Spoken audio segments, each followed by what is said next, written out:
महाशिवरात्रि हिंदू धर्म का एक पवित्र पर्व है जिसे शिव और शक्ति के शुभ मिलन के रूप में मनाया जाता है। कहा जाता है कि इस रात भगवान शिव स्वयं स्वर्गीय नृत्य करते हैं। लेकिन क्या आपने कभी सोचा है कि वास्तव में महाशिवरात्रि क्यों मनाई जाती है? आइए इस रहस्य से पर्दा उठाते हैं। यह कहानी उस समय की है जब देवी सती ने अपने पिता दक्ष के यज्ञ में आत्मदाह कर लिया था। सती के वियोग में भगवान शिव अत्यंत शोकाकुल हो गए और संसार से विमुख होकर गहन तपस्या में लीन हो गए। उनके इस विरक्त होने से अधर्मियों का साहस बढ़ने लगा।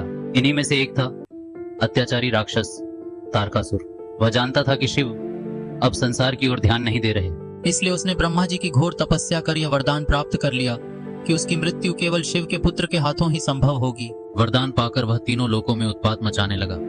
उधर हिमालय राज के घर देवी पार्वती का जन्म हुआ, जिन्हें सती का अवतार माना जाता है।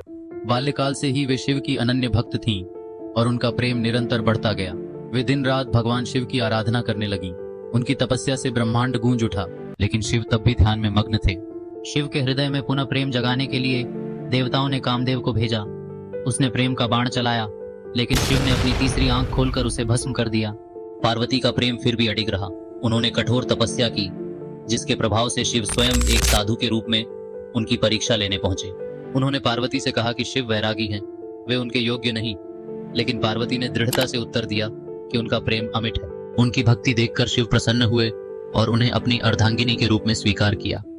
भगवान शिव और देवी पार्वती का विवाह उसी पवित्र रात्रि में संपन्न हुआ, जब संपूर्ण ब्रह्मांड आनंदित होकर शिवधाम में नृत्य कर रहा था। यही रात्रि आगे चलकर महाशिवरात्रि के रूप में प्रसिद्ध हुई।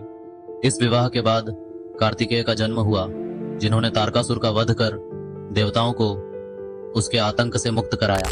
शिव और शक्ति का यह दिव्य संगम अर्धनारीश्वर रूप में पूजनीय हुआ।